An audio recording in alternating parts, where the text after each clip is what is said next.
Hey everyone, I'm Big John and welcome to another episode of the Disability Show. This week coming to you from a hotel in Boston. Now, this week I want to talk to you about the hardest thing about visiting Walt Disney World. Leaving Walt Disney World. Now, you may think you're leaving the magic, but in truth, the magic still lives in the memories that you have made during your trip. Now, when you get to MCO, Orlando International Airport, you can start to jumble together pictures for a photo album, and you can even do what I do, which is immediately start planning your next trip. I mean, who doesn't, am I right? Because at Walt Disney World, it's never goodbye. It's see you real soon, and for some, it's sooner than others, but it's worth it so you can keep your favorite memories and get ready to start making some new ones very soon. And before I get any further, I want to say happy early birthday to Disneyland, turning 68 tomorrow, and happy birthday to my buddy Mike from Aspiration. His birthday's tomorrow. Actually, Disneyland's birthday is on Monday. Sorry. But yeah, you may think you're leaving the magic, but the magic's still inside you. Right here, man, right here. So anyway, that's my tip. As always, if you have any questions on how to do Disney for people with disabilities, let me know in the comments. I'll make sure it gets into a future episode. Now it's time for this week's Top 5. So, I was working at as a camp counselor this past week. And when I think of camping at Disney, I think of Fort Wilderness.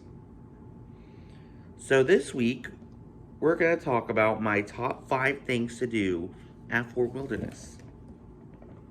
Number 5, Chippendale's Campfire Sing-Along. Now, this is a thing they do at night, followed by a movie Under the Stars. They have a guy with a guitar come on stage, and Chippendale come around as well, and they sing camp songs, and it's very fun. We haven't done it yet, but I've seen videos of it, and it's very cute, and it's fun and interactive. It's a great thing to do at Fort Wilderness. Number 4, rent a golf cart. Now, whenever you're at Fort Wilderness, you gotta get a golf cart. If you even forget to bring your own one, like I know some people who bring their own, but yeah, the golf carts are a great way to get around Fort Wilderness, and like during the Christmas, Halloween, and 4th of July seasons, they dress them up, they decorate them, and they do special golf cart parades, and it's really cool to see. It really is. Number 3, walk around the campgrounds. Now, the cabins are great. As you know, that most, if not all, of the cabins are being transformed into modern-esque DVC cabins. But the RV sites, they go all out with their decorations, especially during Christmas and Halloween. I mean last year in watching live streams, one campsite was decorated as a Blockbuster Video, which was awesome. I mean, yeah, so the campgrounds are amazing when it comes to decorating. I think they even top the current holiday decorations at the parks. They're that good. Number 2, check out the different pools. Now, just like any other Disney resort, there's a quiet pool to just chillax, and then there's the big family pool with interactive games and a water slide. Now, I remember Christmas Eve 2009, I was chilling out in the quiet pool because it was warm enough to do that. Not a lot of people can say that a kid from Maine was swimming on Christmas Eve in Florida.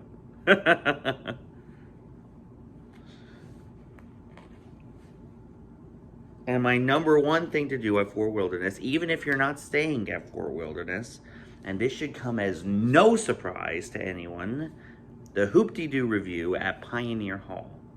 Now, believe it or not, there was a time when I was not a fan of Hoop-Dee-Doo. When I was little, we were in the front seat, and my autistic caused me to cry a bit. But over the years, I have learned to love the show. Great performers. Some of them I know who have gone on to do other things in the parks. They're amazing performers. It's a great show. It's a lot of fun to see. And if you're ever at Fort Wilderness, I definitely recommend seeing Hoop-Dee-Doo review. So anyway, let me know in the comments if you've ever been to Fort Wilderness, and if so, what is your favorite thing to do there? And now it is time for Diz or Dat. So, as I said, Disneyland is turning 68 on Monday. Walt Disney's park. And a lot of people don't know is the last attraction that Walt Disney himself worked on before his death was Pirates of the Caribbean. He called it the Blue Bayou Lagoon in the 10th anniversary special in '65. But it's better off as Pirates of the Caribbean, in my opinion. So at Disneyland, it is located in New Orleans Square, and it's a much longer ride. And you float by the Blue Bayou restaurant at the start of the ride, which kind of reminds me of the Grand Fiesta Tour at Epcot. And it ends with with another gunfight scene, and it lets you go back up the waterfall, and it's pretty cool. Now at Walt Disney World, it never really showed up till 2 years after the Magic Kingdom opened. In '71, it opened in '73, because Disney had no idea it would become so popular at Disneyland, because they were originally planning for that area an attraction called the Great American Expedition or something like that.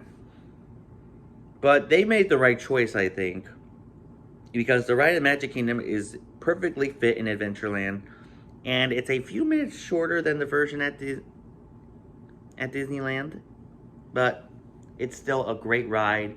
And of course, I've been saying I will be attending my first ever Mickey's Not So Scary Halloween party in October, and I am looking forward to seeing live action actors in Pirates of the Caribbean. It's going to be cool. I can't wait. But I want to know which version of Pirates is your favorite. The Disneyland version, or DAT, the Walt Disney World version. Now, you may be wondering why this week's show is in Boston. No, I am not going to Disney for my birthday again this year. But my parents surprised me with tickets to the Disney Immersive Animation Experience.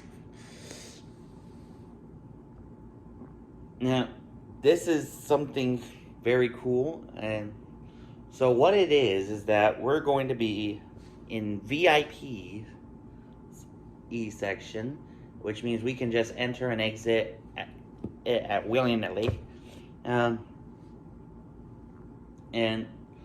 we're going to be immersed in stunning Disney animation and music. I'm gonna say I am not sure if I'm gonna be able to film a whole lot of it because of the whole copyright thing, but of course I'm going to enjoy it, and it's going to be so much fun. And I just want to thank my parents for surprising me with this. They're the best. And I am glad. I can't wait for this.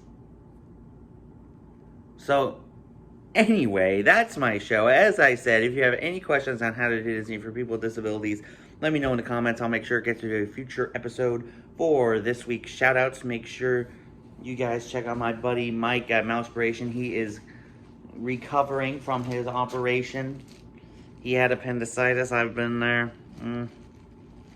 But he is getting better. And like I said, his birthday is tomorrow. So wish Mike a very, very happy birthday. Also, make sure you guys check out my buddy Beth over at Beth's Disney Adventures. She does amazing live streams from the parks each and every week. Definitely check her out. She is the bomb. Also, make sure you guys check out... let's see, who else did I... Also, make sure you guys check out Amy over at Rockin' at Disney, or RAD for short. She does videos of amazing entertainment, not just at Disney, but in Orlando in general. Definitely check her out. Also, make sure you guys check out Ear to Ear Magic. He does amazing live streams from the parks each and every week as well. Definitely check him out. For the latest Disney news and gossip, make sure you guys check out WW Magazine. If you haven't subscribed here yet to the Big John Network, what in the Walt Disney World are you waiting for? And ding the bell for notifications so you never miss a second of the fun. And also make sure you guys check out my buddy Joey at Tastes Like Disney. He does recipes and stuff from stuff at the parks. With his producer, editor, and his dog Sophie. But anyway, ding the bell for notifications, never miss a second of fun. And until next time, may the mouse be with you.